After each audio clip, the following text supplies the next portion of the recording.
Hi viewers, வணக்கம் and welcome to food recipes with Janu. இன்றைக்கி என்ன பார்க்க போகிறோம்டா, இது கடலில் இருக்கிற ஒரு வகையான கனவா மீன். இதை ஓட்டுக்கணவா அப்படின்னு சொல்லுவாங்க. இலங்கையில் சாக்கு கனவா, ஓட்டுக்கணவா ரெண்டு பேருமே இந்த கனவாவுக்கு இருக்குது.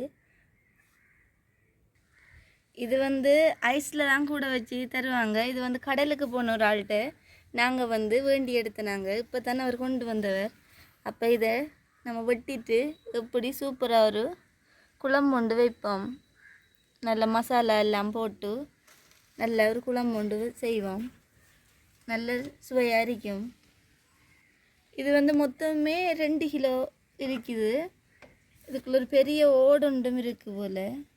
இதில் பின் சேப்பை பாருங்கள், பின் சேப்பு இப்படி தானே இருக்குது. இதுக்குள்ளால தானே அந்த மை வர்றது போல். கனவாவில் மை இருக்குது தானே, அந்த மை இதால் தான் வருது.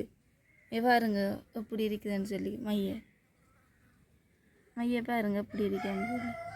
இதுக்குள்ளால தான் மை வருது. ஓகே, இப்படியான மீன்கள் இதுகள் வந்தால் நான் உங்களுக்கு வீடியோ போடுவேன். ஓகே, இப்போ நாங்கள் இந்த கனவா மீனை அழகா வெட்டி கழுவி எடுத்தாச்சு. இப்படி அல்வா துண்டுகள் மாதிரி கட் பண்ணி எடுத்தாச்சு. சரி, உங்களுக்கு எப்படி கட் பண்ணணுமோ அந்த அளவுக்கு நீங்கள் சைஸ் பார்த்து கட் பண்ணி எடுத்தீங்கன்ட்டு சொன்னால் சரி. இப்போ நம்ம கறியை சமைப்போம். மறக்காமல் என்னோடய சேனலை சப்ஸ்கிரைப் பண்ணுங்கள். தேங்க்ஸ் ஸோ மச் ஃபார் வாட்சிங். டாடா பாய்.